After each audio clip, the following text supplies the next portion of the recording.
옛날 어느 산골 마을에 산새가 병풍처럼 둘러쳐져 있고 맑은 물이 굽이쳐 흐르는 평화로운 곳이 있었습니다.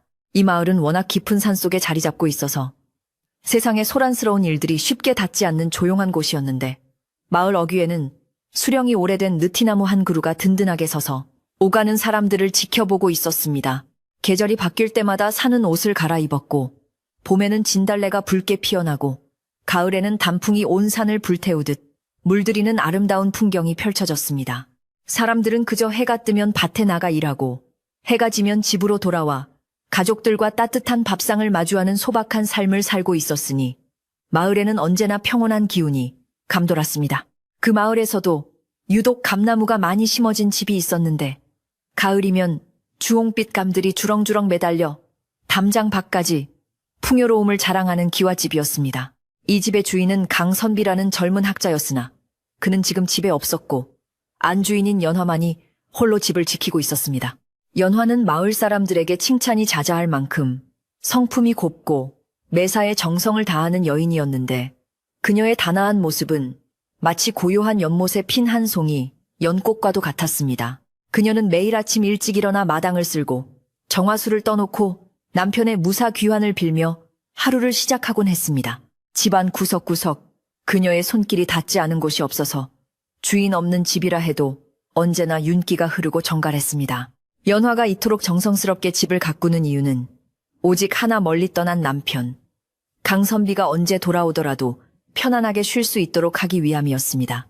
강선비는 3년 전 나라에 큰 난리가 났다는 소식을 듣고 그를 읽던 책을 덮고 붓을 꺾은 채 전장으로 떠났습니다. 떠나던 날 아침의 공기는 유난히 차가웠고 서리가 하얗게 내린 마당에는 적막감이 감돌았는데, 강선비는 보찜을 메고 살인문 앞에 서서 눈물을 참는 연화의 두 손을 꼭 잡았습니다. 그는 굳은 표정으로 반드시 살아서 돌아올 것이니 너무 걱정하지 말라고 당부했고, 연화는 그저 고개만 끄덕이며 흐르는 눈물을 닦아낼 뿐이었습니다. 남편이 떠나기 직전 그는 품 안에서 아끼던 상아빗 하나를 꺼내어 연화에게 건네주며 비장한 목소리로 말했습니다. 부인, 이 빗은 내 어머니께서 물려주신 가보이나 이제 이것을 반으로 나누어 우리가 다시 만날 날을 기약합시다. 강선비는 단단한 상아빗을 힘주어 반으로 뚝 부러뜨렸고 거친 단면이 드러난 반쪽 빗을 연화의 손에 쥐어주었습니다. 내가 이 나머지 반쪽을 가지고 전장으로 가니 훗날 내가 돌아오는 날 이 두 조각을 다시 맞추어 하나로 만듭시다. 그때까지 이 빗을 나라고 생각하고 부디 몸성이 지내시오. 그것은 단순한 물건이 아니라 반드시 살아 돌아오겠다는 굳은 약속이자 두 사람의 끊어지지 않는 인연의 증표였습니다. 그로부터 어느덧 3번의 겨울이 지나고 다시 찬바람이 불어오는 계절이 되었지만 남편에게서는 아무런 소식이 없었습니다. 연화는 밤이 깊어지면 안방에 호롱불을 켜고 앉아 남편이 남기고 간 반쪽 상아 빗을 꺼내 들곤 했습니다. 상아빗은 세월의 흔적을 머금어 은은한 유백색 빛을 띠고 있었는데, 부러진 단면은 날카롭지만 그녀에게는 그 무엇보다 소중하고 애틋한 감촉으로 다가왔습니다. 그녀는 부드러운 천으로 빗을 닦고 또 닦으며 빗살 하나하나에 남편의 얼굴을 그려보았습니다. 빗을 쥐고 있으면 마치 남편의 따뜻한 체온이 손끝을 타고 전해지는 것 같아 시리던 마음이 조금은 녹아내리는 듯 했습니다. 마을 사람들은 홀로 집을 지키며 지조를 지키는 연화를 보며 안쓰러워하면서도 깊이 존경했습니다. 우물가에 모인 아낙네들은 강선빈의 안사람 좀 보게, 어찌 저리 한결같은지 몰라. 나라면 벌써 속이 타서 몸져 누웠을 텐데 라며 혀를 내둘렀습니다. 하지만 연화의 속이 새카맣게 타들어가고 있다는 것을 모르는 사람은 없었습니다. 그녀는 겉으로는 의연한 척하며 집안일을 하고 이웃들을 대했지만 문풍지가 바람에 떨리는 소리만 들려도 혹시나 남편이 온 것은 아닐까 하여 가슴이 철렁 내려앉곤 했습니다. 장날이 되어 장터에 다녀온 사람들이 전장의 소식을 전해줄 때마다 그녀는 귀를 쫑긋 세우고 혹시나 남편의 부대 이야기가 나올까 노심초사했습니다. 연화가 사는 집은 본래 시부모님이 물려주신 오래된 가옥으로 기둥 하나 석가래 하나에도 조상들의 숨결이 깃들어 있는 곳이었습니다.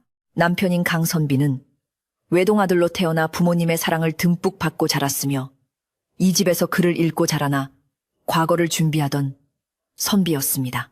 시부모님은 연화가 시집 온 지 얼마 되지 않아 차례로 세상을 떠나셨고 이제 이 넓은 집을 지키는 것은 오롯이 연화의 몫이 되었습니다. 그녀는 남편이 없는 동안 집안이 기울었다는 소리를 듣지 않기 위해 남들보다 2배, 3배 더 부지런히 움직였습니다. 텃밭을 일구어 채소를 가꾸고 누에를 쳐서 비단을 짜며 살림을 꾸려나가는 그녀의 모습은 마을 사람들에게 귀감이 되었습니다. 어느 날 저녁, 유난히 붉은 노을이 서산 마루에 걸리고 까마귀들이 떼를 지어 날아가는 모습을 보며 연화는 마루에 걸터앉아 한숨을 내쉬었습니다. 하늘이 붉게 물드는 것을 보니 내일은 바람이 거세게 불 것 같다는 생각이 들었고 전장에 있는 남편이 추위에 떨고 있지는 않을까 걱정이 밀려왔습니다. 그녀는 자리에서 일어나 부엌으로 들어가 저녁을 준비했는데 혼자 먹는 밥상이라 해도 언제나 남편의 밥그릇과 수저를 함께 올려두는 것을 잊지 않았습니다. 비록 빈 그릇이지만 마음속으로는 남편과 마주 앉아 식사한다고 생각하며 여보, 오늘은 배추국이 달게 끓여졌어요. 어서 드세요. 라고 속삭이며 밥을 떠넣었습니다. 그것은 그녀가 외로움을 견디는 유일한 방법이자 남편의 부재를 부정하고 싶은 간절한 몸부림이었습니다. 밤이 깊어지자 사위는 고요해지고 가끔 들려오는 풀벌레 소리만이 정막을 깨뜨리고 있었습니다. 연화는 바느질감을 무릎에 올려놓고 한 땀 한 땀 술을 놓기 시작했는데 그녀가 만드는 것은 남편이 돌아오면 입을 새 버선과 도포였습니다. 이 옷을 입고 환하게 웃으실 서방님 모습을 볼 수만 있다면 그녀는 바늘을 찌를 때마다 남편의 안녕을 기원하는 마음을 담았습니다. 호롱불 심지가 타들어가면서 탁탁 소리를 낼 때마다 그림자가 일렁거렸고 벽에 비친 자신의 그림자가 너무나도 쓸쓸해 보여 그녀는 잠시 일손을 멈추고 멍하니 허공을 응시하기도 했습니다. 방 한쪽 구석에는 남편이 평소 즐겨 읽던 책들이 가지런히 쌓여 있었는데 연화는 매일 먼지를 털어내어 책들이 낡지 않도록 관리했습니다. 강선비가 글을 읽을 때면 낭낭한 목소리가 담장을 넘어 마을 어귀까지 들리곤 했고 연화는 그 소리를 들으며 바느질하는 것을 가장 큰 낙으로 삼았었습니다. 이제는 그 소리가 끊긴 지 오래되어 방 안에는 무거운 침묵만이 감돌았지만 연화는 언젠가 다시 그 낭낭한 글 읽는 소리가 이 방을 가득 채울 날이 올 것이라 굳게 믿었습니다. 책상 위에는 남편이 쓰던 벼루와 먹이 그대로 놓여 있었고 붓은 붓거리에 걸려 주인을 기다리고 있었습니다. 가끔은 마을의 나이 지긋한 어르신들이 지나가다가 대문 안을 기웃거리며 연화에게 말을 건네기도 했습니다. 강선비 댁 별일 없으신가? 밤바람이 찬데 문단속 잘하게나. 촌장 어른의 따뜻한 한마디에 연화는 예 어르신, 염려 덕분에 별일 없이 지내고 있습니다. 살펴가십시오. 라며 공손하게 허리를 숙여 인사했습니다. 마을 사람들은 연화가 혼자 사는 집이라 혹시나 나쁜 일이 생길까봐 늘 주의 깊게 살피고 있었고 붓감이 부족해 보이면 몰래 장작을 가져다 놓거나 김장을 할 때면 넉넉히 담가 가져다 주기도 했습니다. 이러한 이웃들의 정이 있었기에 연화는 모진 세월을 견딜 수 있는 힘을 얻었습니다. 하지만 계절이 깊어질수록 연화의 마음 한구석에 자리 잡은 불안감은 점점 커져만 갔습니다. 최근 들어 마을 아래 장터에서 들려오는 소문들이 심상치 않았기 때문인데 북쪽 국경에서 큰 전투가 벌어져 수많은 병사가 목숨을 잃었다는 이야기가 바람결에 들려왔습니다. 연화는 그런 이야기를 들을 때마다 귀를 막고 고개를 저으며 애써 외면하려 했습니다. 아닙니다. 우리 서방님은 반드시 돌아오신다고 약속하셨습니다. 그 약속을 어기실 분이 아닙니다. 그녀는 품속에 간직한 반쪽 빗을 꺼내어 가슴에 품으며 주문을 외우듯 스스로에게 다짐하고 또 다짐했습니다. 빗의 서늘한 감촉이 가슴에 닿자 놀란 가슴이 조금 진정되는 듯 했습니다. 비가 추적추적 내리는 밤이면 연화의 그리움은 더욱 깊어졌습니다. 빗방울이 처마 끝에서 떨어져 디딤돌을 때리는 소리가 마치 누군가 대문을 두드리는 소리처럼 들려 자꾸만 문 밖을 내다보게 만들었기 때문입니다. 그녀는 비에 젖은 마당을 바라보며 남편이 떠나던 날의 뒷모습을 회상했습니다. 멀어져가는 남편의 등이 비안개 속으로 사라질 때까지 대문 기둥을 잡고 서 있었던 기억이 생생하게 떠올랐습니다. 그때 남편이 뒤를 돌아보며 손을 흔들어주던 모습이 아직도 눈앞에 선하여 연화는 빗소리에 섞여 흐르는 눈물을 닦을 생각조차 하지 못했습니다. 연화는 집을 지키는 것뿐만 아니라 시댁의 제사를 모시는 일에도 소홀함이 없었습니다. 제삿날이 다가오면 며칠 전부터 목욕 재개하고 정갈한 음식을 장만하여 조상님들께 올렸습니다. 그녀는 제사상 앞에서 절을 하며 마음속으로 간절히 빌었습니다. 조상님들 부디 굽어 살피시어 대가 끊어지지 않게 해주십시오. 서방님이 무사히 돌아와 다시금 가문을 일으킬 수 있도록 도와주십시오. 향 연기가 피어오르는 방 안에서 그녀의 기도는 간절했고 그 모습은 보는 이로 하여금 숙연함을 느끼게 할 정도였습니다. 그녀에게 남편을 기다리는 일은 단순한 기다림이 아니라 집안의 대를 잇고 조상을 섬기는 며느리로서의 도리이기도 했습니다. 어느 날은 보찜 장수가 마을에 들러 신기한 물건들을 풀어놓으며 사람들을 불러 모았습니다. 연화는 평소 같으면 거들떠보지도 않았겠지만 혹시나 남편이 있는 곳을 지나쳐 왔을까 싶어 조심스럽게 다가갔습니다. 보찜 장수는 화려한 비단과 놀이개를 보여주며 연화에게 하나 사라고 권했으나 연화는 고개를 저으며 물었습니다. 혹시 북쪽 전방 소식을 아시는지요? 그곳 상황이 어떠한지 궁금합니다. 보찜 장수는 잠시 멈칫하더니 난처한 표정을 지으며 글쎄요, 워낙 흉흉한 소문만 무성해서 저 같은 장사치들은 근처에도 가지 못합니다. 라고 대답했습니다. 그 말에 연화의 얼굴에는 실망감이 스쳐 지나갔지만 그녀는 애써 미소를 지으며 돌아섰습니다. 집으로 돌아온 연화는 마당 한가운데 있는 장독대를 닦으며 마음을 다스렸습니다. 반들반들하게 윤이 나는 항아리들 속에는 그녀가 담근 된장, 고추장, 간장이 가득 들어 있었는데 이것들은 남편이 돌아오면 맛있는 음식을 해주기 위해 준비해둔 것들이었습니다. 이 장맛이 가장 좋을 때 서방님이 오셔야 할 텐데. 그녀는 행주로 항아리를 닦으며 혼잣말을 했습니다. 햇살이 따스하게 내리쬐는 장독대 옆에는 봉숭아꽃이 피어 있었고 그녀는 지난 여름 손톱에 물들였던 봉숭아 물이 첫눈이 올 때까지 남아있으면 사랑이 이루어진다는 속설을 떠올리며 자신의 손톱을 들여다보았습니다. 손톱 끝에 아직 붉은 기운이 남아있는 것을 보고 그녀는 안도의 한숨을 내쉬었습니다. 시간은 흐르고 흘러 다시 가을이 깊어지고 마당의 감나무에는 잎이 다 떨어지고 붉은 감만이 남았습니다. 까치들이 날아와 감을 쪼아 먹는 모습을 보며 연화는 남편이 좋아하던 곶감을 만들기 위해 감을 깎아 처마 밑에 매달았습니다. 주황색 감들이 줄지어 매달린 풍경은 넉넉하고 아름다웠지만 그것을 바라보는 연화의 눈빛은 쓸쓸하기만 했습니다. 작년에도 곶감을 만들어 놓고 서방님을 기다렸는데 결국 이웃들과 나누어 먹고 말았지. 올해는 꼭 서방님 입에 넣어드릴 수 있으면 좋으련만. 바람이 불 때마다 곶감이 흔들리며 서로 부딪히는 소리가 났고 그 소리는 마치 연화의 마음속에서 울리는 그리움의 소리 같았습니다. 그날 밤 연화는 잠자리에 들기 전 다시 한번 상아빗을 꺼냈습니다. 빗에 부러진 면을 손가락으로 쓸어내리며 그녀는 남편의 목소리를 떠올렸습니다. 다시 맞추어 하나로 만듭시다. 그 약속이 귓가에 맴돌아 가슴이 벅차올랐습니다. 그녀는 빗을 베개 밑에 깊숙이 넣고 누웠습니다. 꿈에서라도 남편을 만날 수 있기를 간절히 바라면서 눈을 감았습니다. 방 밖에서는 바람이 대나무 숲을 스치며 사각거리는 소리를 내고 있었고 먼 산에서는 짐승의 울음소리가 들려왔습니다. 밤은 깊어가고 산골 마을의 고요함 속에서 연화의 기다림은 촛불처럼 위태롭지만 꺼지지 않는 빛을 발하고 있었습니다. 마을의 개들이 짖는 소리가 들리더니 이내에 잠잠해졌습니다. 연화는 뒤척이다가 문득 창호지 문에 비친 달빛을 바라보았습니다. 달은 차오르고 기울기를 반복하며 변함없이 세상을 비추는데 어찌 사람의 인연은 이토록 알 수가 없는 것인지 야속하기만 했습니다. 그녀는 자리에서 일어나 앉아 달을 향해 두 손을 모았습니다. 달님, 제 정성이 부족하여 서방님이 못 오시는 것입니까? 부디 가는 길 험하지 않게 비추어 주시고 집으로 오는 길 잃지 않도록 도와주소서.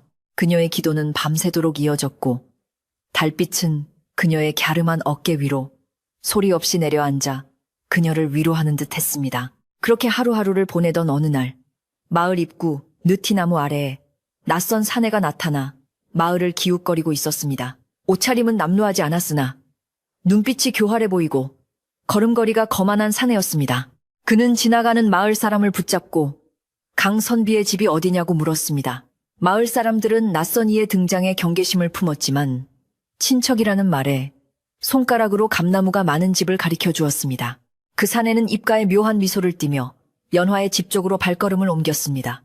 아직 연화는 자신의 집에 어떤 불청객이 찾아오고 있는지, 그리고 그가 가져올 파란이 무엇인지 전혀 알지 못한 채 그저 묵묵히 마당에 낙엽을 쓸고 있을 뿐이었습니다. 연화가 마당을 쓸고 있는데 대문 밖에서 헛기침 소리가 들렸습니다. 이리 오너라, 안에 아무도 없느냐.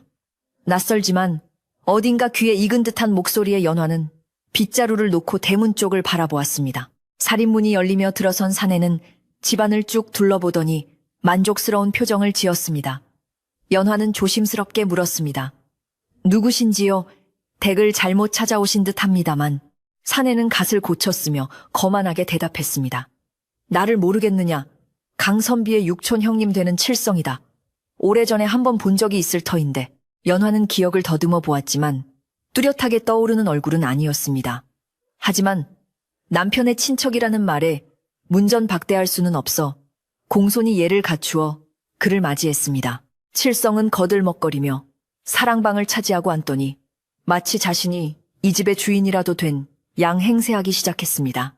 연화는 갑작스러운 친척의 방문이 당황스러웠지만 남편의 핏줄이라는 이유 하나만으로 그를 홀대할 수 없어 정성껏 주안상을 차려내갔습니다. 칠성은 술잔을 비우며 집안 구석구석을 훑어보았는데 그의 눈길은 안부나 정을 나누려는 것이 아니라 집의 크기와 값어치를 가늠하는 탐욕스러운 장사치의 눈빛과 다를 바가 없었습니다. 그는 집이 꽤 넓고 쓸만하군. 여자 혼자 관리하기에는 벅차 보이는데 그동안 고생이 많았겠어. 라며 은근슬쩍 연화의 속을 떠보았습니다. 연화는 그저 서방님이 돌아오실 때까지 지키는 것이 제 도리입니다. 라고 짧게 답하며 불편한 기색을 감추려 애썼습니다. 며칠이 지나자 칠성의 본색이 서서히 드러나기 시작했는데 그는 마을 사람들에게 자신을 강선비의 유일한 혈육이라 소개하며 집안일 결정권이 자신에게 있는 것처럼 떠들고 다녔습니다. 마을 주막에 앉아 술을 마시며 내 동생 녀석은 아마 살아서 돌아오기 힘들 거야. 그 좋은 집을 과부 혼자 차지하고 있는 것도 모양새가 좋지 않지. 라며 헛소문을 퍼뜨리기도 했습니다. 마을 사람들은 칠성의 언행이 못마땅했지만 그가 서울에서 왔다는 둥, 관가에 아는 사람이 있다는 둥, 허풍을 떨어대니 대놓고 무시하지도 못하고 그저 뒤에서 수근거릴 뿐이었습니다.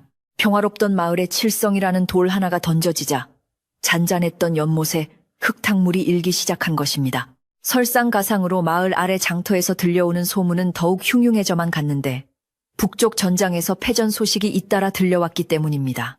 장을 보고 돌아온 이웃 안악이 연화의 손을 잡고 새댁 들었나? 북쪽 국경의 강물이 피로 물들었다는 소문이 파다해 살아 돌아온 사람이 거의 없다는데 어쩌면 좋아 라며 울먹였습니다. 연화는 그 말을 듣고 눈앞이 캄캄해져 잠시 현기증을 느꼈으나 이내 정신을 차리고 고개를 저었습니다. 아닙니다. 뜬 소문일 뿐입니다. 제 남편은 약속을 잘 지키는 분이니 반드시 돌아오실 겁니다. 그녀는 떨리는 목소리로 말했지만 마음 한구석에는 칠흑 같은 어둠이 스며들고 있었습니다. 불안감은 마치 안개처럼 그녀의 마음을 서서히 잠식해 들어갔습니다. 칠성은 이러한 흉흉한 소문을 자신의 목적을 달성하기 위한 도구로 이용하기 시작했습니다.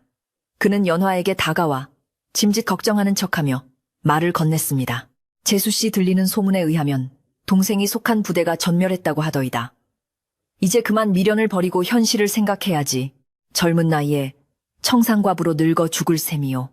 그의 말은 비수가 되어 연화의 가슴에 꽂혔지만 연화는 입술을 깨물며 버텼습니다. 아직 시신을 확인한 것도 아니고 나라에서 전사 통지가 온 것도 아닙니다. 함부로 말씀하지 마십시오. 연화는 단호하게 말하고 돌아섰지만 방으로 들어와서는 참았던 눈물을 쏟아내고 말았습니다. 남편의 생사에 대한 불안감과 칠성의 압박이 그녀를 벼랑 끝으로 몰아세우고 있었습니다. 칠성은 연화가 쉽게 넘어오지 않자 더욱 노골적으로 집문서를 요구하기 시작했습니다. 이 집은 우리 강씨 가문의 재산이니 대가 끊긴 마당에 가장 가까운 친척인 내가 관리하는 것이 마땅하오. 내가 좋은 값에 처분해서 재수씨가 살 길을 마련해 줄 테니 문서를 내놓으시오. 그는 밥상머리에서도 마당에서도 마주칠 때마다 집문서 이야기를 꺼내며 연화를 괴롭혔습니다. 연화는 이 집은 서방님이 목숨처럼 아끼시던 곳입니다. 서방님이 직접 오셔서 말씀하시기 전에는 절대 내어드릴 수 없습니다. 라고 맞섰지만 칠성은 콧방귀를 뀌며 죽은 사람이 어떻게 돌아온단 말이오. 답답한 여편네. 같은 이라고 라며 윽박질렀습니다. 그의 목소리는 점점 높아져 담장을 넘어 이웃집까지 들릴 정도였습니다. 이러한 소란을 지켜보던 옆집에 지혜로운 노파가 있었는데 마을 사람들은 그녀를 삼신할매처럼 여기며 따르곤 했습니다. 노파는 칠성이 들어온 후 연화의 얼굴이 날로 수척해지는 것을 보고 안타까워하다가 하루는 칠성이 외출한 틈을 타 연화의 집을 찾았습니다. 노파는 마루에 걸터 앉아 연화의 손을 꼭 잡으며 낮은 목소리로 말했습니다. 새댁 저 사람 눈빛을 보니 보통 내기가 아니야. 욕심이 덕지덕지 붙어 있어. 절대 저 사람 말에 넘어가서는 안 되네. 노파의 따뜻한 손길에 연화는 그동안 참았던 서름이 북받쳐 올라 눈시울을 붉혔습니다. 할머니 저도 압니다.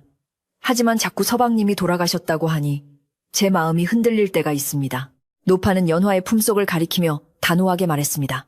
자네가 지니고 있는 그 반쪽빛 아직 색이 변하지 않았지. 옛말에 부부의 정표로 나눈 상아는 주인이 죽으면 검게 변한다고 했네. 빛이 여전히 맑은 빛을 띠고 있다면 강선비는 아직 살아있는 거야. 뜬 소문보다 자네가 지닌 그 물건을 믿게나. 노파의 말은 연화에게 천군만마와도 같은 큰 힘이 되었습니다. 연화는 급히 품에서 상아빛을 꺼내 확인해 보았습니다. 빛은 여전히 은은한 유백색을 띠고 있었고 칠성의 말처럼 불길한 기운은 전혀 느껴지지 않았습니다. 아, 그렇군요. 제가 잠시 어리석은 생각에 빠져 귀한 징조를 잊고 있었습니다. 연화의 눈빛에 다시 생기가 돌기 시작했습니다. 칠성은 마을 사람들을 포섭하기 위해 술과 고기를 사며 인심을 쓰려 했으나 마을 사람들의 반응은 냉담했습니다.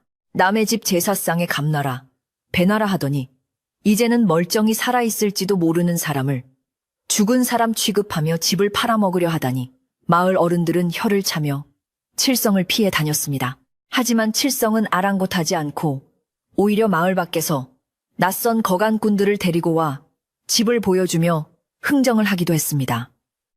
이 집터가 아주 명당이야. 뒤에는 산이 있고 앞에는 물이 흐르니 묘를 써도 좋고 별장을 지어도 그만이지. 칠성이 거간꾼들과 나누는 이야기를 엿들은 연화는 분노로 몸이 떨렸습니다. 남편이 살아 돌아올 집을 묘터로 팔려 하다니 이는 도저히 용서할 수 없는 처사였습니다. 연화는 사랑방 앞으로 달려가 칠성과 거간꾼들 앞을 막아서며 소리쳤습니다. 당장 나가십시오. 누가 마음대로 남의 집을 사고 판단 말입니까? 이 집의 주인은 강선비이고 저는 그분의 아내입니다. 제 눈에 흙이 들어가기 전에는 이 집 기둥 하나도 건드릴 수 없습니다. 평소 얌전하던 연화가 서슬퍼렇게 화를 내자 거간꾼들은 당황하여 슬금슬금 뒷걸음질 쳤습니다. 칠성은 얼굴이 불그락부르락해져서 아니, 이 여자가 어디서 감히 손님들 앞에서 행패야. 가장이 없으면 친척 어른이 곧 가장인 법인데 라며 고함을 질렀습니다. 그러나 연화는 물러서지 않고 노려보았고 그 기세에 눌린 거간꾼들은 다음에 다시 오겠소라며 황급히 자리를 떴습니다. 그날 밤 칠성은 분을 사귀지 못해 술을 잔뜩 마시고 들어와 마당에서 고래고래 소리를 질렀습니다. 내가 내년을 위해 좋은 길을 터주려 했거늘 은혜를 원수로 갚아두고 보자. 내일 날이 밝는 대로 관아에 가서 강선비의 사망 신고를 하고 이 집을 내 명의로 돌려놓을 테니 그의 협박은 밤하늘의 정막을 깨고 날카롭게 울려 퍼졌습니다. 연화는 방문을 걸어 잠그고 방 안에서 숨죽여 울었습니다. 법도나 세상 물정을 잘 모르는 그녀로서는 칠성이 정말로 관아에 가서 일을 꾸민다면 막을 방법이 없을까봐 두려웠습니다. 바람이 거세게 불어 창호지 문이 덜컹거렸고 칠성의 고함 소리는 폭풍 후 전야의 천둥 소리처럼 위협적으로 들려왔습니다. 연화는 떨리는 손으로 상아빗을 꺼내 들고 간절히 기도했습니다. 서방님 듣고 계시나요? 저 사람이 당신을 죽은 사람 취급하고 집을 빼앗으려 합니다. 제발 살아계시다면 무슨 신호라도 보내주세요. 제가 버틸 수 있게 도와주세요. 그녀는 빗을 가슴에 품고 웅크린 채 밤을 지새웠습니다. 빗은 여전히 차갑고 딱딱했지만 이상하게도 그 빗을 쥐고 있으면 마음이 조금 진정되는 것을 느꼈습니다. 옆집 노파의 말처럼 빗이 아직 변하지 않았다는 사실만이 그녀가 붙잡을 수 있는 유일한 동아줄이었습니다. 밖에서는 칠성이 술에 취해 비틀거리며 물건을 발로 차고 깨뜨리는 소리가 계속 들려왔습니다. 다음 날 아침, 마을 분위기는 더욱 가라앉아 있었습니다. 칠성의 행패가 극에 달했다는 소문이 퍼지면서 마을 사람들도 걱정스러운 눈빛으로 연화의 집을 바라보았습니다. 촌장이 찾아와 칠성을 타일러 보려 했지만 칠성은 남의 집안일에 참견마시오. 법대로 하겠다는데 무슨 상관이오라며 촌장마저 문전박대했습니다. 칠성은 정말로 관아에 갈 채비를 하며 갓을 쓰고 도포자락을 휘날리며 대문을 나섰습니다. 연화는 그 뒷모습을 보며 주저앉고 싶었지만 이를 악물고 일어섰습니다. 그래, 관아에 가서 따져보자. 서방님의 생사가 확인되지 않았는데 어찌 사망신고를 할 수 있단 말인가. 그녀는 칠성의 뒤를 따를 용기는 없었지만 집을 비우면 칠성이 무슨 짓을 할지 몰라 대문 앞을 지키고 섰습니다. 시간이 흐를수록 하늘에는 먹구름이 몰려와 잔뜩 찌푸린 표정을 짓고 있었습니다. 곧 큰 비가 쏟아질 것 같은 날씨였는데 이는 연화에 타들어가는 마음을 대변하는 듯 했습니다. 마당의 감나무 가지들이 바람에 심하게 흔들리며 잎사귀들을 떨구었고 까마귀들이 낮게 날며 불길한 울음소리를 내뱉었습니다. 연화는 빗자루를 들고 떨어진 잎들을 쓸어내며 마음속의 근심도 함께 쓸어내고 싶었습니다. 하지만 칠성이 돌아오면 닥칠 상황을 생각하면 빗자루를 쥔 손에 힘이 들어가지 않았습니다. 그녀는 부엌으로 들어가 물 한 모금을 마셨지만 목이 메어 물조차 잘 넘어가지 않았습니다.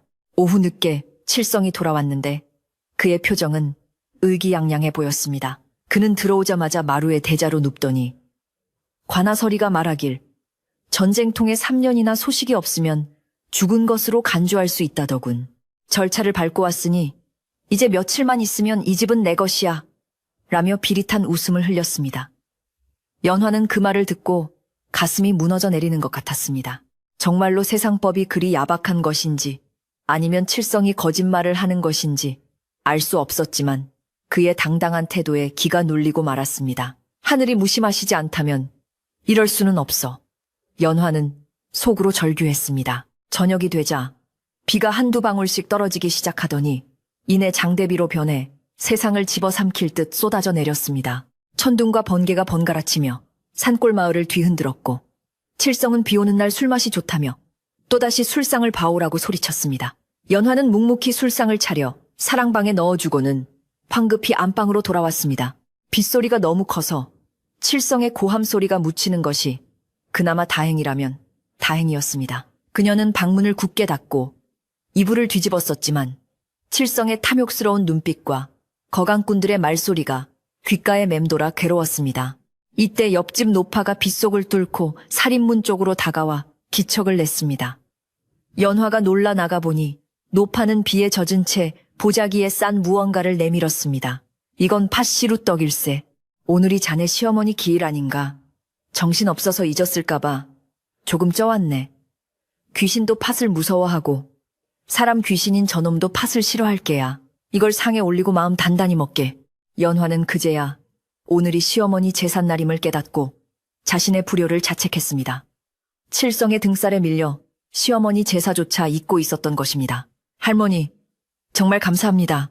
제가 정신이 나가서 불효를 저지를 뻔했습니다. 연화는 노파가 준 떡을 제사상에 올리고 비록 간소하지만 정성을 다해 제사를 지냈습니다. 향을 피우고 술을 올리며 시어머니께 빌었습니다. 어머님 못난 며느리를 용서하세요. 집안에 우환이 닥쳐 어머님 기일도 잊고 있었습니다. 부디 이 집을 지켜주시고 서방님이 무사히 돌아오게 도와주세요. 저 악한 친척의 소나귀에서 벗어날 수 있게 지혜를 주세요. 연화의 눈물은 향 연기와 섞여 허공으로 흩어졌습니다. 밖에서는 여전히 비바람이 몰아치고 있었고 사랑방의 칠성은 술에 취해 똘아떨어졌는지 코를 고는 소리가 드르렁 드르렁 들려왔습니다. 제사를 마치고 나니 이상하게 마음이 차분해졌습니다. 노파의 말처럼 조상님이 도와주실 것 같은 믿음이 생겼고 품속의 상아빛이 따뜻하게 느껴졌습니다. 연화는 제사상에 촛불을 끄지 않고 그대로 둔 채 빛을 꺼내어 불빛에 비추어 보았습니다. 빛은 여전히 맑고 고운 빛을 발하고 있었습니다. 그래, 서방님은 살아계셔. 절대 포기하지 않을 거야.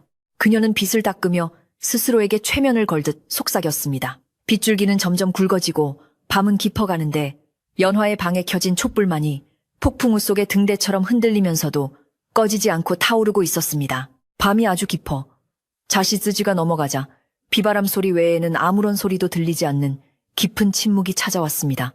연화는 피곤해 지쳐 깜빡 잠이 들었는데 비몽사몽간에 대문이 삐거덕하고 열리는 소리를 들은 것 같았습니다. 바람 소리겠거니 생각하며 다시 잠을 청하려는데 마당에 개가 짖지 않고 낑낑거리는 소리가 들렸습니다. 낯선 사람에게는 사납게 짖던 개가 꼬리를 내리고 반가워할 때 내는 소리였습니다. 연화는 퍼뜩 정신이 들었습니다. 혹시 하는 마음에 자리에서 일어나 앉아 귀를 기울였습니다.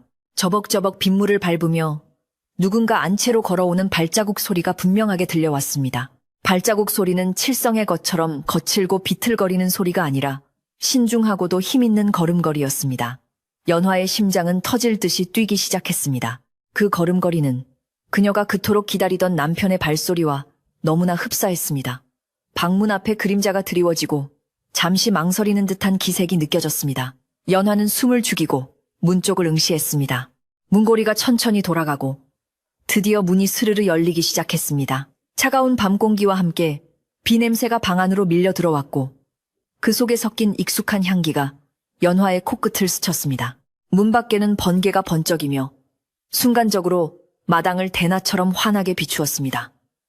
그 짧은 순간 연화는 문 앞에 서 있는 사람의 형상을 보았습니다. 갓을 쓰고 도포를 입은 훤칠한 키의 사내, 비에 젖어 물이 뚝뚝 떨어지는 옷자락. 하지만 그 얼굴은 어둠에 가려 잘 보이지 않았습니다. 연화는 떨리는 목소리로 물었습니다. 누구십니까?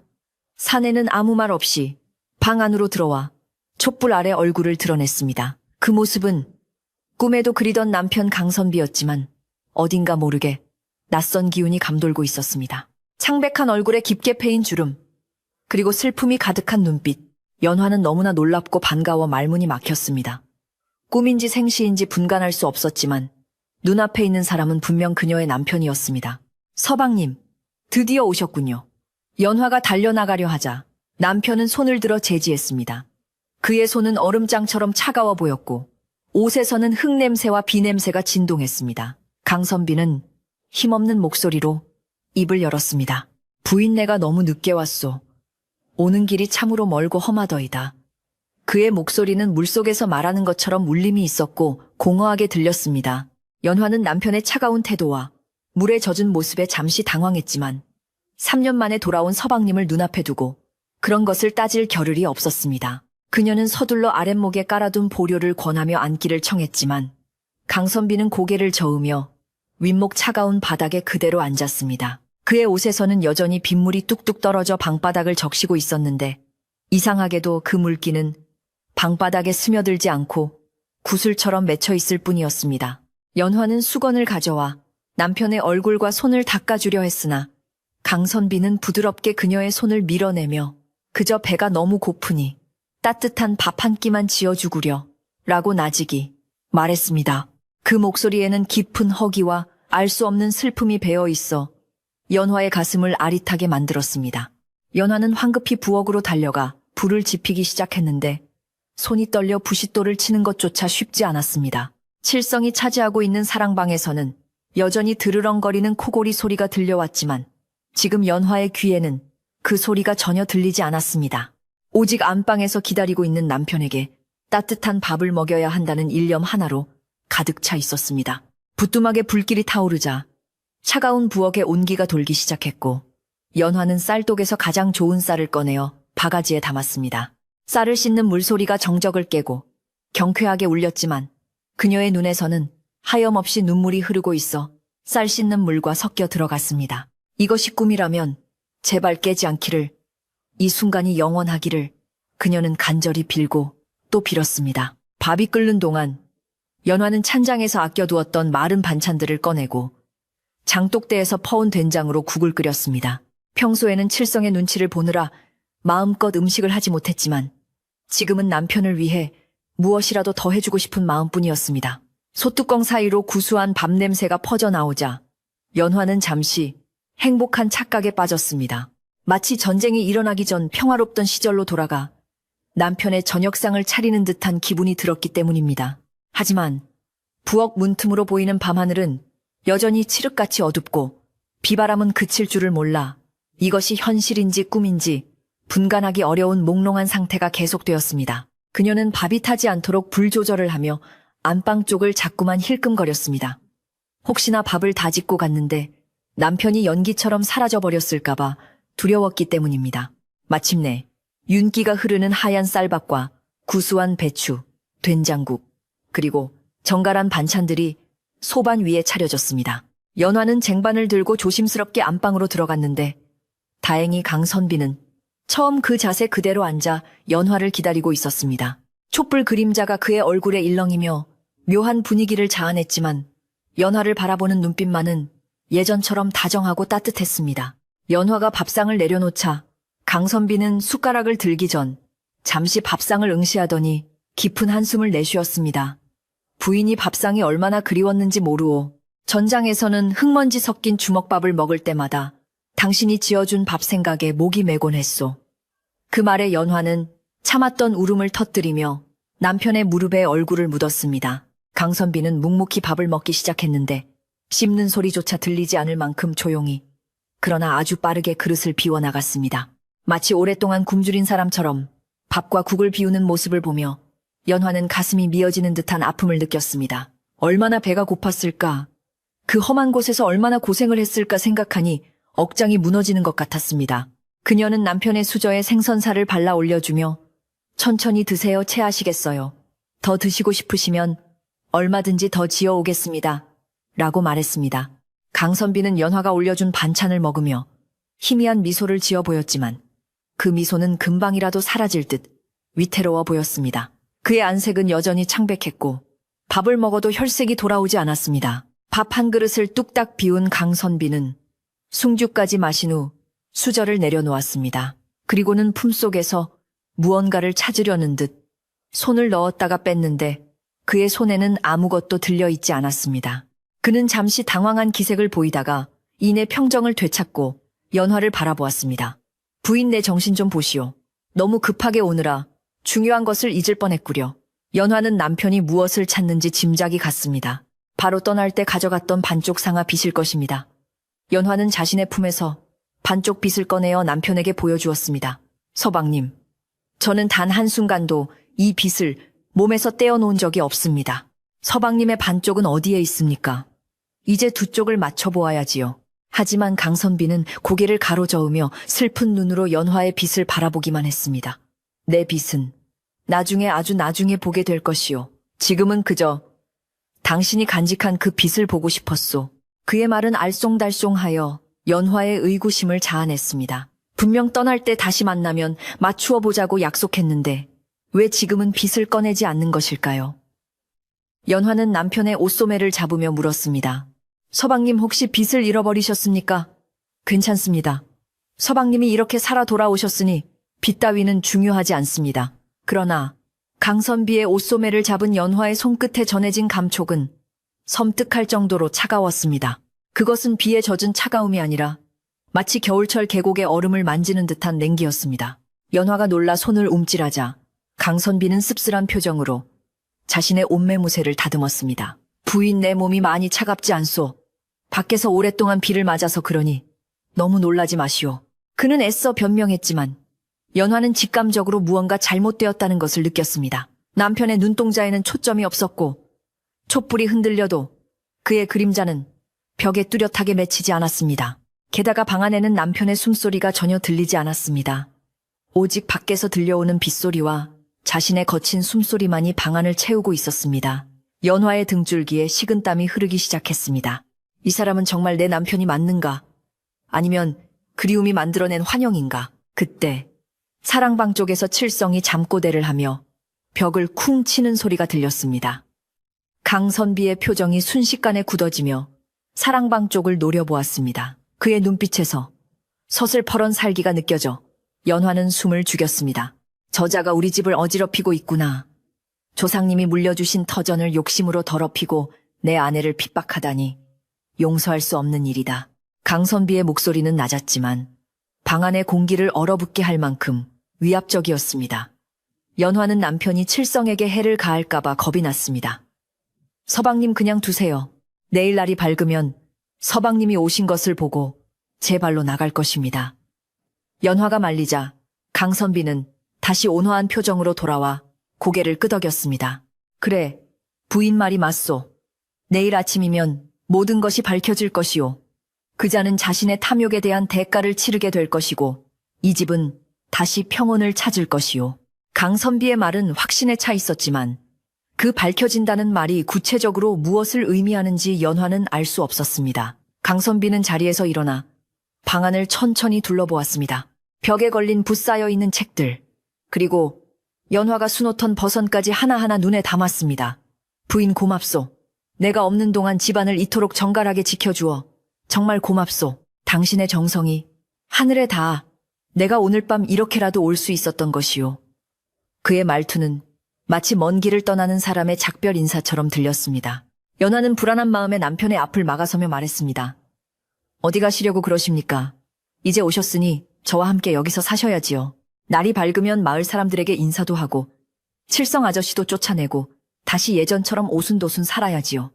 연화의 눈에서 다시 눈물이 주르륵 흘러내렸습니다. 강선비는 연화의 어깨를 감싸주려 손을 뻗었다가 차마 닿지 못하고 허공에서 멈추었습니다. 부인 나는 이제 머물 수 없는 몸이요. 그저 당신에게 마지막으로 따뜻한 밥 한 끼 얻어먹고 얼굴 한번 보고 싶어 왔을 뿐이요. 그의 고백은 연화의 가슴을 후벼 팠습니다. 연화는 고개를 세차게 저으며 현실을 부정했습니다. 그런 말씀 마세요. 무슨 사정이 있으신 겁니까? 혹시 타령이라도 하신 겁니까? 그래도 괜찮습니다. 산속 깊은 곳에 숨어 살더라도 저는 서방님과 함께라면 좋습니다. 연화는 남편의 옷자락을 꽉 붙잡았습니다.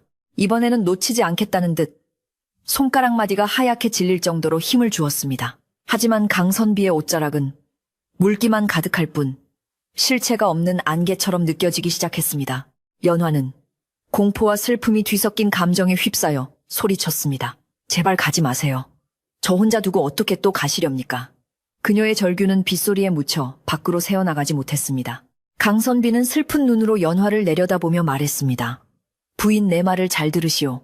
날이 밝으면 내 전우가 이곳을 찾아올 것이오. 그가 내 소식을 전해줄 것이니 그때 놀라지 말고 내 목까지 씩씩하게 살아가 주시오. 그리고 당신이 가진 그 빚, 그것이 나를 대신해 당신을 지켜줄 것이오. 그는 말을 마치고 뒷걸음질 치며 방문 쪽으로 향했습니다. 연화는 바닥을 기어가듯 그를 쫓아갔지만 몸이 천근만근 무거워 제대로 움직일 수 없었습니다. 마치 가위 눌린 것처럼 손가락 하나 까딱하기 힘든 상태가 되어버린 것입니다. 눈앞의 남편은 점점 희미해져 갔습니다. 그때 방문이 열리고 차가운 바람이 훅 들어왔습니다. 촛불이 꺼질 듯 심하게 흔들렸고 강선비는 문지방을 넘어 어둠 속으로 사라지려 했습니다. 연화는 마지막 힘을 짜내어 소리쳤습니다. 서방님 빚은요. 나머지 반쪽은요. 어둠 속에서 강선비의 목소리가 메아리처럼 들려왔습니다. 그 빚은 내 전우가 가져올 것이요. 그때 맞춰보시오. 그 말을 끝으로 강선비의 형체는 빗줄기 속으로 완전히 녹아들어 사라졌습니다. 연화는 안 돼 라고 비명을 지르며 앞으로 고꾸라졌고 정신을 잃고 말았습니다. 다시 눈을 떴을 때 방 안은 고요했습니다. 촛불은 다 타서 꺼져 있었고 창호지 문 밖으로는 푸르스름한 새벽빛이 스며들고 있었습니다. 비는 그쳤는지 처마 끝에서 물방울 떨어지는 소리만 간간히 들려왔습니다. 연화는 벌떡 일어나 앉았습니다. 꿈이었나? 너무나 생생한 꿈이었나? 그녀는 멍하니 방 안을 둘러보다가 쏘스라치게 놀랐습니다. 그녀가 차려냈던 밥상이 그대로 놓여 있었는데 밥그릇과 국그릇이 깨끗하게 비어 있었기 때문입니다. 수저에는 물기가 남아 있었고 방바닥에는 남편이 앉았던 자리에 물자국이 선명하게 남아 있었습니다. 연화는 떨리는 손으로 빈 밥그릇을 만져보았습니다. 아직 온기가 남아있는 듯 했습니다. 꿈이 아니었어. 정말 서방님이 다녀가셨어. 그녀는 빈 그릇을 끌어안고 오열했습니다. 하지만 슬퍼하고만 있을 시간이 없었습니다. 남편이 남긴 말, 날이 밝으면 전우가 찾아올 것이다라는 말이 뇌리를 스쳤기 때문입니다. 그리고 칠성이 오늘 관아에 가서 집문서 문제를 매듭짓겠다고 벼르고 있다는 사실도 떠올랐습니다. 연화는 눈물을 닦고 옷매무새를 가다듬었습니다. 밤사이 남편이 다녀갔다는 사실은 그녀에게 설명할 수 없는 용기를 심어주었습니다. 이제는 피할 수 없는 진실을 마주해야 할 시간이 다가오고 있었습니다. 마당으로 나가보니 비온 뒤의 하늘은 씻은 듯이 맑고 투명했습니다. 아침 햇살이 감나무 가지에 맺힌 빗방울을 비추어 보석처럼 반짝이게 했습니다. 상쾌한 아침 공기와는 대조적으로 연화의 마음은 무겁고 비장했습니다. 그녀는 대문을 활짝 열어두고 마당을 쓸었습니다. 누군가 올 것을 대비하는 사람처럼, 그리고 남편의 영혼이 편안하게 나갈 수 있도록 길을 터주는 것처럼 말입니다. 사랑방문이 벌컥 열리더니 부스스한 얼굴에 칠성이 나왔습니다. 아이고 머리야, 밤새 무슨 비가 그리 억수같이 오는지. 잠을 한숨도 못 잤네. 그는 기지개를 켜며 연화를 흘끔 쳐다보았습니다. 재수씨 얼굴이 펀쑥하구먼. 밤새 무슨 일 있었소? 혼자 중얼거리는 소리가 들리던데. 칠성의 비아냥거리는 말투에 연화는 차가운 눈빛으로 대꾸했습니다. 밤손님이 다녀가셨습니다. 칠성은 콧방귀를 뀌었습니다. 밤손님 도둑이라도 들었나? 훔쳐갈 것도 없는 집에 무슨. 연화는 빗자루를 꽉 쥐며 또박또박 말했습니다. 도둑이 아니라 이 집의 진짜 주인이 다녀가셨습니다. 그 말에 칠성의 표정이 일그러졌습니다. 무슨 귀신 씻나라 까먹는 소리야. 죽은 사람이 어떻게 온단 말이야. 칠성은 씩씩거리며 우물가로 가서 세수를 했습니다. 그때 마을 어귀에서부터 웅성거리는 소리가 들려왔습니다. 평소와는 다른 낯선 발자국 소리와 말발굽 소리도 섞여 있었습니다. 연화는 빗자루를 내려놓고 대문 밖을 내다보았습니다. 멀리서 군복을 입은 병사 한 명이 말을 끌고 마을로 들어오고 있었습니다. 병사의 표정은 엄숙했고 말 한 장에는 하얀 보자기에 쌓인 짐이 실려 있었습니다. 마을 사람들도 하나둘씩 집 밖으로 나와 그 광경을 지켜보고 있었습니다. 칠성도 세수를 하다 말고 물 뚝뚝 떨어지는 얼굴로 대문 밖을 기웃거렸습니다. 저게 뭐야? 관아에서 나온 사람인가? 칠성은 김칫국부터 마시며 반색했습니다. 하지만 병사는 곧장 연화의 집 앞으로 다가와 멈춰섰습니다. 그는 말곶비를 느티나무에 메어두고 짐을 들고 연화에게 다가와 정중하게 고개를 숙였습니다. 여기가 강선비님의 댁이 맞습니까? 병사의 목소리는 굵고 낮았습니다. 연화는 떨리는 목소리로 대답했습니다. 예, 맞습니다. 제가 그분의 안사람입니다. 병사는 잠시 연화를 바라보더니 깊은 한숨을 내쉬며 말했습니다. 부인 안타까운 소식을 전하게 되어 송구합니다. 강선비님께서는 연화는 올 것이 왔음을 직감했습니다. 그녀는 눈을 질끈 감고 마음의 준비를 했습니다. 칠성은 옆에서 눈을 번뜩이며 끼어들었습니다. 전사했소 죽었단 말이오. 거보시오. 내 말이 맞지 않소. 그의 목소리에는 슬픔이라고는 찾아볼 수 없고 오로지 자신의 예상이 맞았다는 희열만이 가득했습니다. 병사는 칠성을 날카롭게 노려보며 말을 끊었습니다. 당신은 누구요? 상주도 아니면서 함부로 입을 놀리는구려. 병사의 기세에 눌린 칠성은 헛기침을 하며 뒤로 물러섰습니다. 병사는 다시 연화를 향해 돌아섰습니다. 강선비님은 치열한 전투 끝에 장렬하게 전사하셨습니다. 하지만 마지막 순간까지 이 빗을 손에 쥐고 부인의 이름을 부르셨습니다. 병사는 들고 있던 보자기의 매듭을 풀기 시작했습니다. 병사가 조심스럽게 보자기를 풀자 그 안에는 강선비가 입었던 피 묻은 군복과 낡은 일기장, 그리고 작은 나무 상자가 들어 있었습니다. 연화는 떨리는 손으로 나무 상자를 집어들었습니다. 상자를 여는 순간 그녀의 심장은 대칠듯이 아려왔습니다. 그곳에는 피 얼룩이 묻은 반쪽 상아, 빗이 곱게 놓여 있었습니다. 날카롭게 부러진 단면, 세월의 흔적으로 닳아버린 빗살, 모든 것이 그녀가 품고 있던 반쪽과 완벽하게 짝을 이루는 모습이었습니다. 연화는 품속에서 자신의 반쪽 빗을 꺼내어 병사가 가져온 반쪽과 맞추어 보았습니다. 딸깍하는 작은 소리와 함께 두 조각은 마치 처음부터 하나였던 것처럼 딱 들어맞았습니다. 빗은 갈라진 틈이 보이지 않을 정도로 완벽하게 하나가 되었지만 그 틈 사이로 흐르는 슬픔은 무엇으로도 메울 수 없었습니다. 이 광경을 지켜보던 마을 사람들은 숙연해져 고개를 숙였고 여기저기서 훌쩍이는 소리가 들려왔습니다. 강선비의 죽음이 확인되는 순간이었지만 동시에 부부의 애절한 사랑이 증명되는 순간이기도 했습니다. 연화는 합쳐진 빗을 가슴에 품고 오열했습니다. 서방님 약속을 지키셨군요. 이렇게라도 돌아오셨군요. 그녀의 눈물은 빗을 적시고 그 빗은 다시 그녀의 가슴을 적셨습니다. 지난밤 꿈속에서 남편이 했던 말. 그 빗은 내 전우가 가져올 것이요. 그때 맞춰보시오 라는 말이 귓가에 쟁쟁하게 울렸습니다. 남편은 죽어서도 약속을 지키기 위해 그리고 혼자 남을 아내를 안심시키기 위해 그 먼 길을 달려왔던 것입니다. 병사는 무거운 목소리로 강선비의 마지막 순간을 전했습니다. 강선비님은 적군에게 포위된 상황에서도 동료들을 탈출시키기 위해 끝까지 자리를 지키셨습니다. 화살이 빗발치는 전장 한복판에서 숨을 거두기 직전까지 이 빚을 꽉 쥐고 내 아내에게 전해달라고 부탁하셨습니다. 제가 이 빚을 전해드리기 위해 천리길을 달려왔습니다. 병사의 말에 연화는 다시 한번 무너져 내렸습니다. 남편은 마지막 순간까지 오직 그녀만을 생각했던 것입니다. 그 지독한 사랑과 희생 앞에 연화는 슬픔을 넘어선 경외감마저 느꼈습니다. 그때 칠성이 불쑥 끼어들며 분위기를 깼습니다. 아, 그러니까 죽은 게 확실하다는 거 아니오. 그럼 이제 이 집은 내가 상속받는 게 순리대로 되는 거지. 전사 통지서나 다름없는 유품이 왔으니 관아에 가서 절차만 밟으면 되겠군.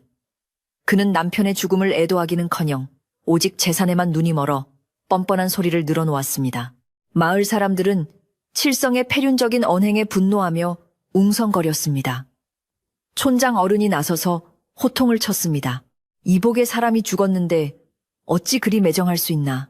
천벌이 두렵지 않은가. 하지만 칠성은 콧방귀를 뀌며 천벌 죽은 사람은 죽은 사람이고 산 사람은 살아야지. 나는 법대로 할 뿐이오. 라며 물러서지 않았습니다. 병사는 칠성을 향해 싸늘한 눈빛을 보내며 허리춤에 차고 있던 검에 손을 올렸습니다. 강선비님은 나라를 위해 목숨을 바친 영웅이십니다. 그분의 유족을 모욕하고 재산을 탐하려는 자는 내가 용서치 않겠다. 병사의 기세에 칠성은 흠칫 놀라 뒷걸음질 쳤지만 여전히 포기하지 않고 깐죽거렸습니다. 당신이 군인이라도 민가의 재산 싸움에 끼어들 권한은 없소. 나는 정당한 친척으로서 권리를 주장하는 것이오. 칠성은 마치 자신이 정의의 사도라도 되는 양 목소리를 높였습니다. 그 순간 연화가 눈물을 닦고 자리에서 벌떡 일어났습니다. 그녀의 눈빛은 더 이상 슬픔에 잠긴 나약한 여인의 것이 아니었습니다. 그녀는 합쳐진 상아빗을 높이 들어 보이며 칠성에게 다가갔습니다. 당신이 말하는 그 법이라는 것이 천륜을 거스르고 의리를 저버리는 것이라면 나는 그 법을 따르지 않겠습니다.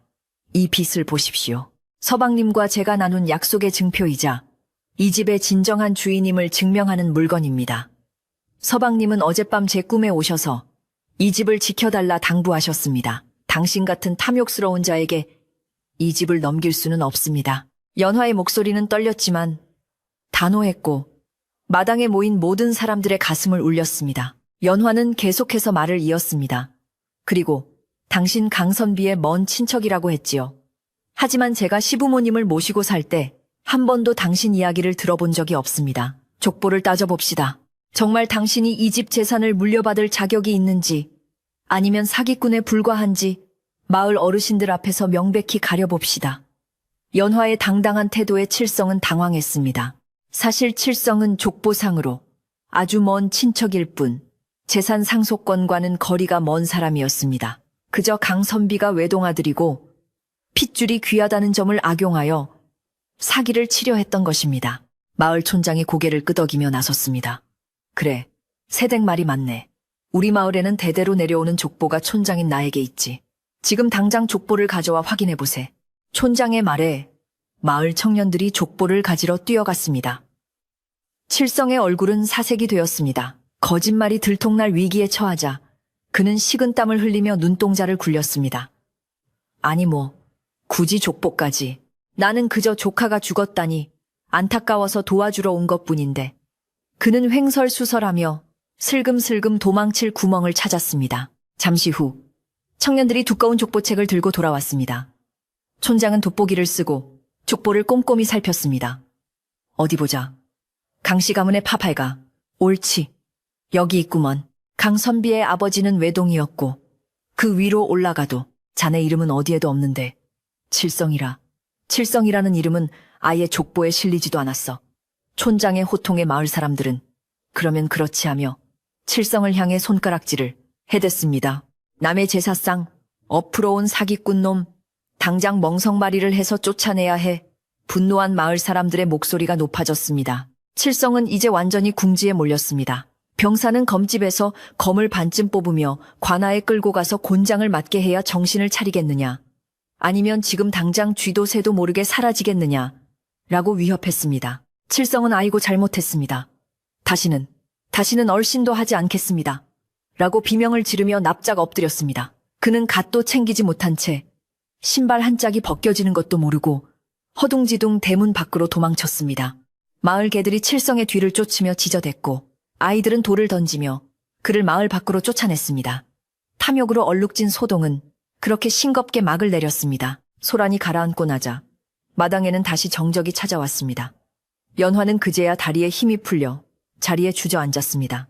병사는 검을 거두고 연화에게 다가와 정중히 말했습니다. 부인 용기 있는 행동에 감복했습니다.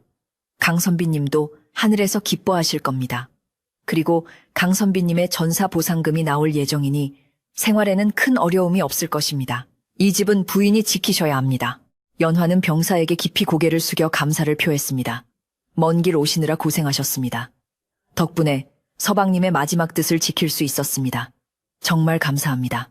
이웃집 노파가 다가와 연화의 등을 토닥여 주었습니다. 잘했네. 정말 잘했어. 강선비가 자네를 얼마나 아꼈는지 이제야 알겠구먼. 죽어서도 자네를 지키려고 빚을 보낸 게야. 연화는 노파의 품에 안겨 한참을 울었습니다. 그 눈물은 슬픔의 눈물이기도 했지만 안도와 감사의 눈물이기도 했습니다. 남편은 비록 돌아오지 못했지만 그의 사랑은 영원히 그녀 곁에 남았다는 것을 확인했기 때문입니다. 마을 사람들은 십시일반으로 쌀과 반찬을 가져와 연화에게 건네주며 위로했습니다. 우리가 있잖아. 혼자라고 생각하지 말고 힘내게. 따뜻한 이웃들의 정이 연화의 상처 입은 마음을 어루만져 주었습니다. 그날 오후 연화는 병사와 마을 사람들의 도움을 받아 남편의 장례를 치렀습니다. 시신은 찾지 못했지만 남편이 입었던 군복과 합쳐진 상아빗을 관에 넣어 양지바른 언덕에 묻었습니다. 제사상에는 어젯밤 꿈속에서 남편에게 차려주었던 것과 똑같은 하얀 쌀밥과 배추 된장국을 올렸습니다. 연화는 무덤 앞에 엎드려 절을 하며 마지막 인사를 건넸습니다. 서방님, 이제 편히 쉬세요. 이 집은 제가 목숨 다하는 날까지 잘 지키겠습니다. 그리고 나중에, 아주 나중에 저도 서방님 곁으로 가면 그때 다시 만나요. 그때는 절대 헤어지지 말아요. 바람이 불어와 무덤가에 풀잎을 흔들었고 마치 강선비가 대답이라도 하듯 나비 한 마리가 날아와 연화의 어깨에 살포시 앉았다가 하늘 높이 날아갔습니다. 장례가 끝나고 집으로 돌아온 연화는 텅 빈 집이 더 이상 무섭거나 쓸쓸하게 느껴지지 않았습니다. 칠성이 어지럽혀 놓았던 사랑방을 깨끗이 청소하고 창문을 활짝 열어 환기를 시켰습니다. 퀴퀴했던 술 냄새와 탐욕의 기운이 빠져나가고 상쾌한 바람과 햇살이 그 자리를 채웠습니다. 연화는 마루에 앉아 합쳐진 상아빗을 꺼내 들었습니다. 빛은 햇빛을 받아 영롱하게 빛났습니다. 이제 우린 하나예요. 그녀는 빛을 뺨에 비비며 미소 지었습니다. 슬픔은 여전히 가슴 한구석에 남아 있었지만 그것은 그녀를 무너뜨리는 독이 아니라 앞으로 살아갈 힘이 되는 추억으로 변해 있었습니다. 병사는 임무를 마치고 돌아가기 전 연화에게 말했습니다. 부인 강선비님은 훌륭한 군인이자 멋진 사내였습니다. 부디 건강하십시오. 병사는 말에 올라타 마을을 떠났습니다. 연화는 그가 보이지 않을 때까지 대문 앞에 서서 배웅했습니다. 마을 어귀의 느티나무가 바람에 흔들리며 작별 인사를 하는 듯 했습니다. 해가 뉘엿뉘엿 저물어가고 마을 집집마다 저녁 밥 짓는 연기가 피어올랐습니다. 연화도 부엌으로 들어가 저녁 준비를 했습니다. 이제는 혼자 먹는 밥상이지만 마음만은 꽉 찬 느낌이었습니다. 저녁 식사 후 이웃 아주머니들이 찾아와 연화의 말동무가 되어주었습니다. 새댁 오늘 밤은 우리 집에서 자지. 그래 혼자 있으면 무서울 텐데. 아니에요, 괜찮습니다. 서방님이 지켜주고 계신걸요. 그리고 칠성 아저씨가 혼쭐이 나서 도망갔으니 이제 무서운 것도 없어요. 연화는 씩씩하게 대답했습니다. 아주머니들은 그런 연화가 대견하면서도 안쓰러워 손을 꼭 잡아주었습니다. 그래, 힘든 일 있으면 언제든 부르게. 우리는 다 한 가족이나 마찬가지니까. 도란도란 나누는 이야기, 소리가 담장을 넘어 밤하늘로 퍼져나갔습니다. 밤이 깊어지자 이웃들은 돌아가고 연화는 다시 혼자가 되었습니다. 그녀는 안방에 호롱불을 켜고 바느질감을 꺼냈습니다. 남편의 옷을 찢던 손길은 이제 자신의 옷과 미래에 태어날지도 모를, 아니 언젠가 양자로 드릴 아이를 위한 옷을 짓는 손길로 바뀌어 있었습니다. 대를 이어야 한다는 시부모님의 유언과 집을 지켜달라는 남편의 당부를 지키기 위해 그녀는 강인한 어머니가 되어야겠다고 다짐했습니다. 바늘귀에 실을 꿰는 그녀의 눈빛은 흔들림 없이 맑고 고요했습니다. 창밖에는 둥근 보름달이 떠올라 마당을 환하게 비추고 있었습니다. 장독대도, 감나무도, 그리고 연화의 방도 달빛 아래 평화롭게 잠겨 있었습니다. 어젯밤의 비바람은 거짓말처럼 사라지고 세상은 다시 순리대로 돌아가고 있었습니다. 연화는 바느질을 멈추고 창문을 열어 달을 올려다보았습니다. 달 속에 남편의 얼굴이 겹쳐 보이는 듯 했습니다. 지켜봐 주세요. 당신이 사랑했던 이 집, 그리고 저, 부끄럽지 않게 잘 살아낼게요. 그녀의 독백은 밤바람을 타고 하늘로 올라갔습니다. 마을은 다시 깊은 잠에 빠져들었습니다. 개 짖는 소리도 멈추고 풀벌레 소리만이 자장가처럼 들려왔습니다. 연화는 호롱불을 끄고 자리에 누웠습니다. 베개 밑에는 합쳐진 상아빗이 놓여 있었습니다. 그녀는 빗을 만지작거리며 눈을 감았습니다. 오늘은 악몽도 불안도 없는 편안한 잠을 잘 수 있을 것 같았습니다. 꿈속에서 다시 남편을 만난다면 이번에는 울지 않고 환하게 웃으며 맞아주리라 다짐하며 그녀는 깊은 잠 속으로 빠져들었습니다. 집안의 공기는 따뜻했고 어디선가 은은한 묵향이 나는 듯 했습니다. 마치 강선비가 밤새 글을 읽고 있는 것처럼 말입니다.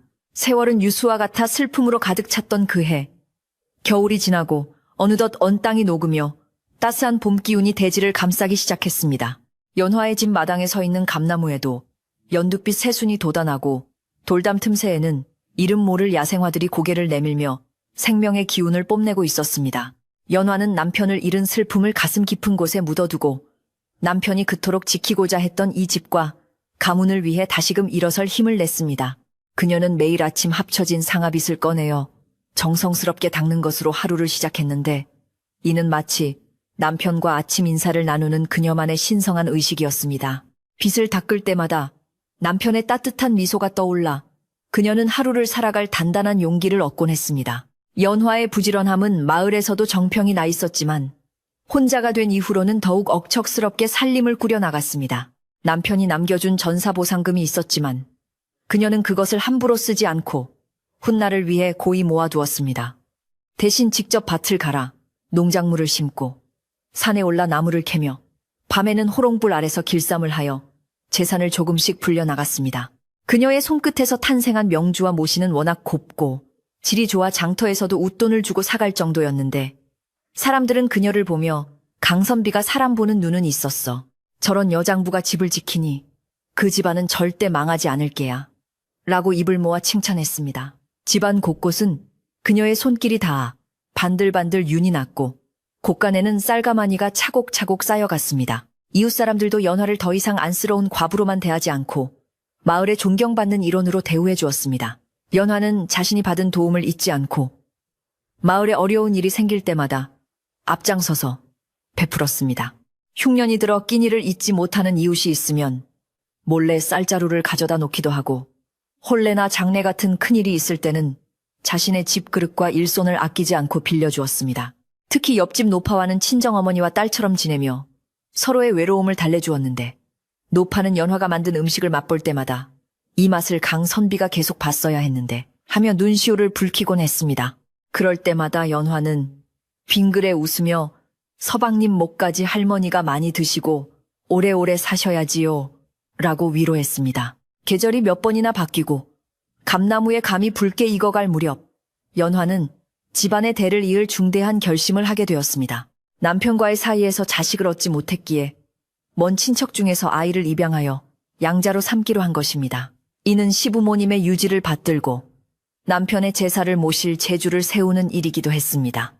연화는 마을 촌장 어른과 상의하여 강씨 가문의 먼 일가부치 중에서 전쟁으로 부모를 잃고 의지할 곳 없는 어린 소년을 데려오기로 했습니다. 아이의 이름은 동이였는데 눈망울이 맑고 총명해 보이는 아이였습니다. 연화는 동이의 손을 잡고 대문을 들어서며 마음속으로 남편에게 고했습니다. 여보, 이제 우리에게도 아들이 생겼어요. 당신을 닮은 훌륭한 선비로 키우겠습니다. 처음 낯선 환경에 겁을 먹고 쭈뼛거리던 동희도 연화의 따뜻한 보살핌 덕분에 금세 집안 분위기에 적응해 나갔습니다. 연화는 동희를 친자식 이상으로 사랑하며 입히고 먹였습니다. 밤이면 동희를 무릎에 눕히고 옛날 이야기를 들려주며 잠재웠는데 동희는 연화의 품에서 나는 은은한 쑥 향기를 좋아하여 어머니라 부르며 잘 따랐습니다. 연화는 동희가 밥을 한 그릇 뚝딱 비우는 모습만 봐도 배가 불렀고 마당에서 뛰어노는 소리를 들으면 집안에 생기가 도는 것 같아 흐뭇했습니다. 적막강산 같았던 집에 아이의 웃음소리가 울려 퍼지자 집은 비로소 완전한 온기를 되찾은 듯 했습니다. 동희가 어느 정도 자라 글을 배울 나이가 되자 연화는 남편이 쓰던 서재를 열어 아이에게 글을 가르치기 시작했습니다. 그녀는 비록 여인이었으나 어깨너머로 배운 천자문을 알고 있었고 마을의 훈장님을 모셔와 본격적인 학문을 닦게 했습니다. 사랑방에서 다시 낭낭한 글 읽는 소리가 들려오기 시작했을 때 연화는 감격하여 눈물을 흘렸습니다. 하늘과 땅이 검고 누르니 아이의 목소리는 맑고 힘찼으며 그 소리는 담장을 넘어 마을 어귀까지 퍼져나갔습니다. 마을 사람들은 그 소리를 들으며 강선비가 살아 돌아온 것 같다며 기뻐했고 연화는 마루에 앉아 바느질을 하며 그 소리를 자장가 삼아 평온을 만끽했습니다. 어느 날 저녁 연화는 동희를 불러 앉히고 장롱 깊은 곳에서 비단 보자기 하나를 꺼냈습니다. 보자기 안에는 세월의 때가 묻었지만 여전히 고운 빛을 발하는 합쳐진 상아빛이 들어있었습니다. 연화는 빛을 동희의 손에 쥐어주며 남편의 이야기를 들려주었습니다. 동희야, 이것이 내 아버님께서 남기신 유품이란다. 나라를 지키기 위해 떠나시면서도 가족과의 약속을 지키려 마지막 순간까지 손에 쥐고 계셨던 귀한 물건이다. 동희는 빛을 신기한 듯 만져보며 연화의 이야기에 귀를 기울였습니다. 연화는 빛에 담긴 사랑과 신뢰 그리고 책임감에 대해 차근차근 설명해 주었습니다. 사람이 세상을 살아가면서 가장 중요한 것은 약속을 지키는 마음과 가족을 아끼는 마음이란다. 내 아버님은 비록 일찍 돌아가셨지만 이 빛을 통해 그 마음을 우리에게 남겨주셨어. 너도 자라서 어른이 되면 이 빛처럼 갈라진 것을 하나로 모으고 사람들의 마음을 이어주는 훌륭한 사람이 되어야 한다. 연화의 가르침은 동희의 어린 가슴에 깊이 새겨졌습니다. 동희는 고개를 끄덕이며 내 어머니, 아버님처럼 훌륭한 사람이 되어 어머니를 지켜드릴게요. 라고 씩씩하게 대답했습니다. 그 모습이 어찌나 기특하고 듬직한지 연화는 동희를 꼭 껴안아 주었습니다. 세월은 멈추지 않고 흘러 동희는 어느덧 건장한 청년으로 자라났고 과거에 급제하여 벼슬길에 오르게 되었습니다. 연화의 머리에는 하얗게 서리가 내려앉았고 얼굴에는 주름이 잡혔지만 그 모습은 늙었다기보다 잘 익은 과일처럼 기품이 넘쳤습니다. 동희는 한양으로 떠나기 전 연화에게 큰 절을 올리며 말했습니다. 어머니 저를 거두어 주시고 친자식처럼 키워주신 은혜 평생 잊지 않겠습니다. 나라의 일을 마치면 곧바로 내려와 어머니를 모시겠습니다. 연화는 아들의 손을 잡고 그래 부디 몸 조심하고 백성을 위하는 좋은 관리가 되어라 하며 눈시울을 붉혔습니다. 아들이 떠난 뒤에도 연화는 변함없이 집을 지키며 아들의 무사 안녕을 빌었습니다. 한편 욕심을 부리다 쫓겨난 먼 친척 칠성에 대한 소문이 바람결에 들려왔습니다. 그는 마을에서 쫓겨난 후 다른 곳에서도 사기를 치다가 관아에 잡혀 곤장을 맞고 지금은 다리 밑에서 구걸하는 신세가 되었다고 했습니다. 마을 사람들은 그 소식을 듣고 인과응보지 조상님들이 다 보고 계시는데 천벌을 피할 수 있나 라며 혀를 찼습니다. 연화는 그 소식을 듣고 씁쓸한 마음이 들었지만 한편으로는 집안의 화근이 완전히 사라졌다는 생각에 안도의 한숨을 내쉬었습니다. 남을 해하려던 자는 스스로 파멸하고 묵묵히 제 자리를 지킨 자는 복을 받는다는 세상의 이치를 다시 한번 깨닫게 되었습니다. 아들이 한양에 있는 동안 며느리가 들어와 집안 살림을 도왔습니다. 며느리는 연화를 닮아 성품이 곱고 부지런하여 시어머니를 극진히 모셨습니다. 집안에는 다시 평화로운 활기가 넘쳐 흘렀습니다. 손주들이 태어나 마당을 뛰어놀 때면 연화는 참마루에 앉아 그 모습을 바라보며 더할 나위 없는 행복을 느꼈습니다. 서방님 보고 계시나요? 우리 집이 이렇게 복잡거리고 환해졌어요. 당신이 그토록 지키고 싶어 했던 풍경이 바로 이런 것이었겠지요. 연화는 허공을 향해 조용히 말을 건넸고 바람이 불어와 그녀의 흰 머리카락을 부드럽게 쓰다듬고 지나갔습니다. 어느 늦가을 밤 유난히 밝은 보름달이 떠올라 온 마을을 대낮처럼 환하게 비추고 있었습니다. 연화는 잠이 오지 않아 방 안에 호롱불을 켜고 앉아 있었습니다. 방 한 구석에는 늙은 개가 평온하게 잠들어 있었고 문풍지는 바람에 가볍게 떨리고 있었습니다. 연화는 베개 밑에 보관해 두었던 상아빗을 꺼내 들었습니다. 빗은 수십 년의 세월이 흘렀음에도 여전히 맑고 투명한 빛을 잃지 않고 있었습니다. 그녀의 거친 손가락이 매끄러운 빗살을 어루만지자 지나온 세월이 주마등처럼 스쳐 지나갔습니다.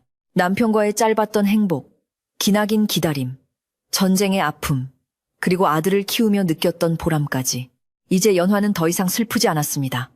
그녀의 인생은 기다림으로 시작되었지만 채움으로 완성되었습니다. 그녀는 빗을 가슴에 품고 눈을 감았습니다. 그러자 꿈결처럼 남편의 목소리가 들리는 듯 했습니다. 고생 많았소 부인. 정말 잘 살았소. 그 목소리는 젊은 날의 그 싱그러운 목소리 그대로였습니다. 연화의 입가에 편안한 미소가 번졌습니다. 그녀는 이제 자신의 임무를 다 마쳤음을 느꼈습니다. 집은 튼튼하고 자손들은 번성했으며 남편과의 약속은 완벽하게 지켜졌습니다. 연화는 자리에서 일어나 창문을 열고 달을 올려다보았습니다. 달 속에 남편의 얼굴이 겹쳐 보이며 환하게 웃고 있었습니다. 그녀는 달을 향해 마음속으로 속삭였습니다. 이제 저도 늙어 기력이 쇠해가니 머지않아 서방님 곁으로 갈 날이 오겠지요. 그때는 빛이 아닌 제 손을 꼭 잡아주세요. 그리고 다시는 놓지 말아주세요. 밤바람이 차가웠지만 연화의 마음은 따뜻한 아랫목처럼 훈훈했습니다. 그녀는 창문을 닫고 이부자리로 들어갔습니다. 소미불의 포근한 감촉이 노곤한 몸을 감싸 안았습니다. 방 안에는 은은한 모과 향기가 감돌고 있었는데 이는 며느리가 시어머니의 방에 놓아둔 것이었습니다. 연화는 그 향기를 맡으며 깊은 숨을 들이마셨습니다. 평온함이 온몸으로 퍼져나갔습니다. 밖에서는 귀뚜라미가 자장가를 부르듯 규칙적으로 울고 있었고 가끔 바람에 낙엽 구르는 소리가 사각사각 들려왔습니다. 세상의 모든 소란이 잠재워진 깊은 밤. 연화는 머리맡에 놓인 상아빗을 한번 톡 두드리고는 편안한 자세로 누웠습니다. 그것은 마치 오랜 친구에게 보내는 혹은 먼저 간 연인에게 보내는 잘 자요라는 인사와도 같았습니다. 내일 아침이면 또다시 밝은 태양이 떠오르고 아들과 며느리 그리고 손주들의 웃음소리가 이 집을 가득 채울 것입니다. 연화는 그 행복한 아침을 기대하며 천천히 눈을 감았습니다. 그녀의 호흡은 점차 고르고 깊어졌습니다. 꿈속에서는 젊은 날의 남편이 감나무 아래 서서 그녀를 기다리고 있을 것입니다. 두 쪽이 하나로 합쳐진 상아비처럼 그들의 인연도 영원히 이어져 있음을 확인하며 연화는 깊고 달콤한 잠속으로 빠져들었습니다. 산골 마을의 밤은 그렇게 깊어가고 강선비의 집은 든든한 사랑의 힘으로 영원히 평화로울 것입니다.